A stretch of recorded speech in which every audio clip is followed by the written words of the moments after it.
try to work on this thing, shall we? Okay, so I was told that a Husqvarna 51 coil would work on this Homelite.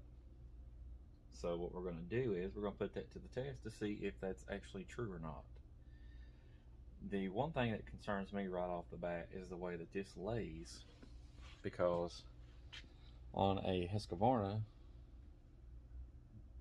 normally this flat spot is in towards the saw like this, and this part's sticking up. So my guess is it goes around it like that, or it could be mounted like that too. But I haven't worked on a 51 in a long time. I don't really remember how I worked on it. But let's see if it's going to actually work.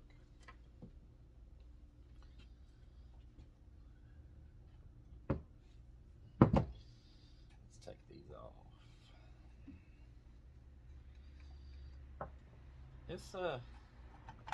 This is actually really pretty soft. It's not bad. It's not in real bad shape. When I first got it, it was really dirty. The air filter, whew, it was really bad. Let me show you guys this air filter.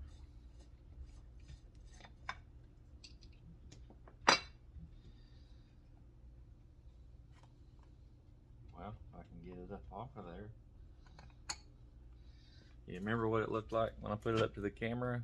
It was all brown looking. Now you can actually see what it looks like. I mean, I know I could probably order one and throw it in this saw, but I can probably say that this is not an aftermarket filter. It might be, but I really honestly don't know. But it doesn't look like it is one.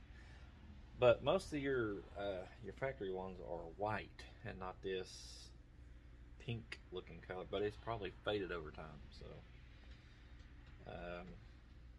my guess is it's probably actually a Homelite aftermarket one from actually Homelite, or some other brand like Oregon or Windsor or all those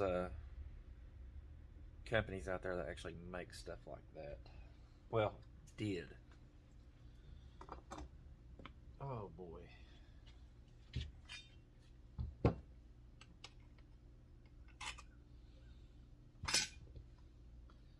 Oh, that ain't gonna fall off there. One thing I do like about these saws, that's a really interesting thing. You got this little S on the bar nuts. My guess is that you could take that off and put a bigger bar on this thing. Well, just a tiny bit bigger, and run it. But the reason why they put that on there is so you can adapt a bigger bar to the smaller bolts. Like I said before, I couldn't get my sprocket to work on this one because the clutch is actually a little, like probably not even a quarter of an inch bigger than this one. But yeah, that bolt sticking out of the cylinder is just so ugly. I wish that I could find out a way to actually get that out of there without trying to hurt the cylinder. Brian said take a MIG welder and weld the nut back on there. But there was something else I was actually cruising across and found. Guy took a broke off nut, grinded the back of it, took a drill, drilled through the middle of it, laid it over top of the bolt that he wanted out, and he tacked it like that. So I might try that method, maybe, if I can actually find the broken bolt piece, which I did have down there where the exhaust is. But let's try the coil.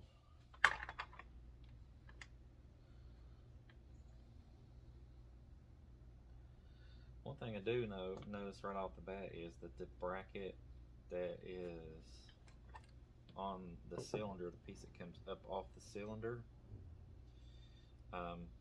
fits this first hole right here. I'll show you guys. You can see it right here on the top. The bracket, where the bracket goes, this black bracket right here, it lines right up with the hole. So I'm wondering if that screw is the same size as this one. So what I'm going to do is I'm going to take it off and see if it's the same size.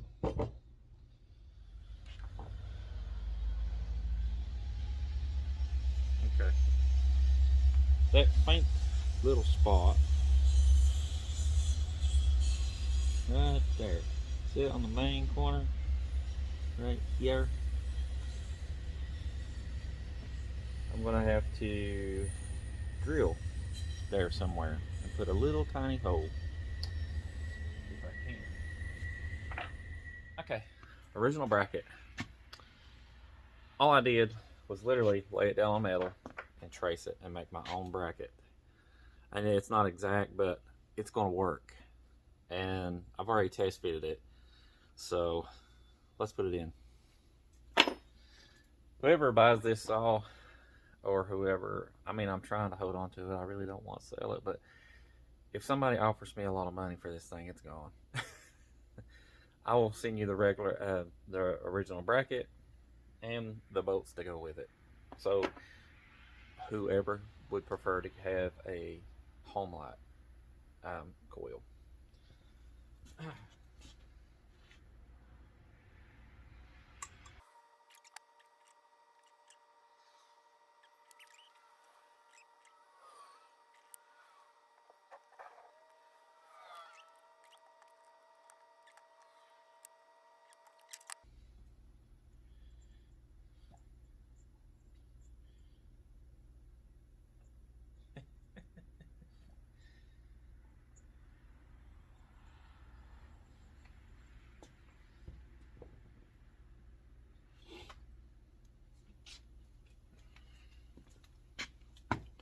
And she's in there.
Wondering if a new Husqvarna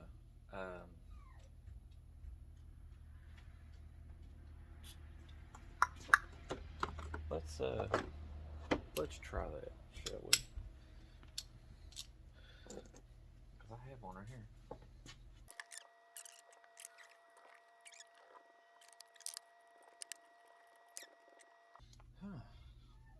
gets it down in there. Instead of that thing, look how long it is. It's sticking up about that far. Which, I know this is a good, this is a daggone good spark plug. You can go in any one of those Macs.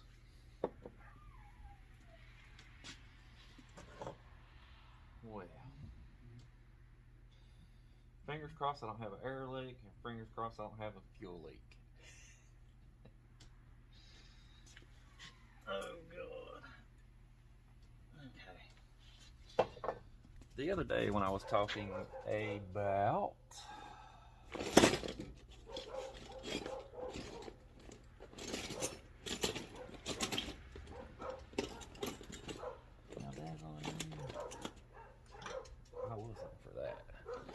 the other day when I was talking about cleaning your exhaust, putting it in gas. Okay, look how cruddy that looks.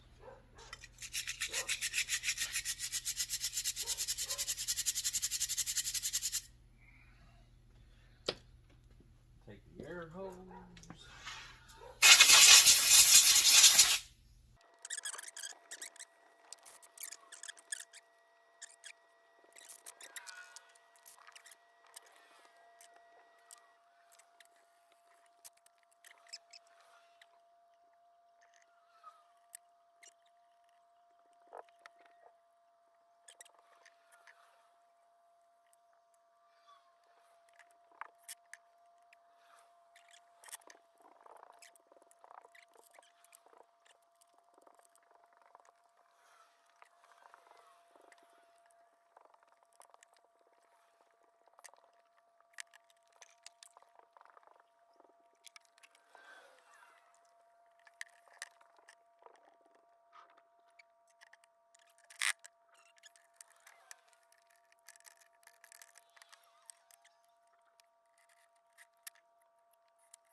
Fuel down the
From a greasy, ugly looking saw to a nice work of art.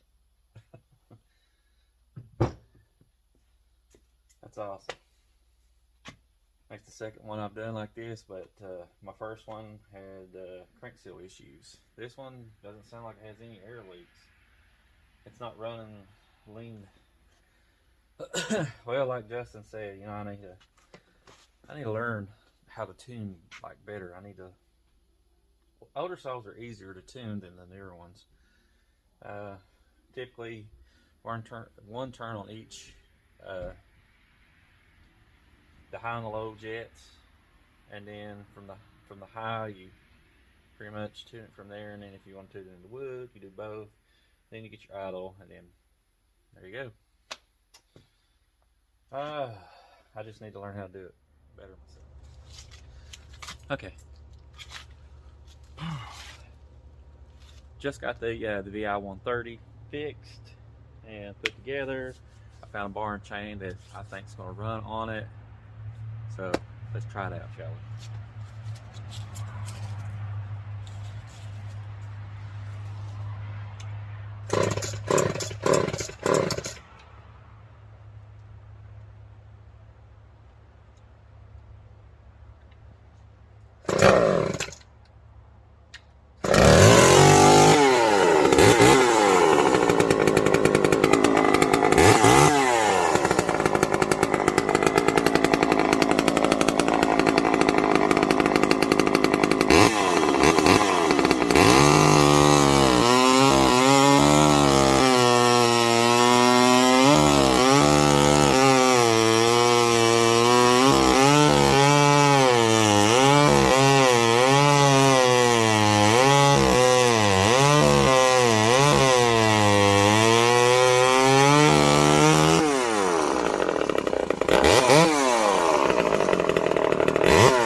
Sounds awesome.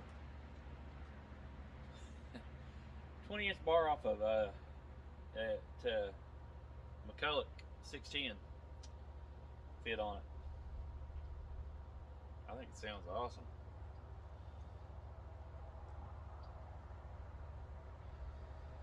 Oh.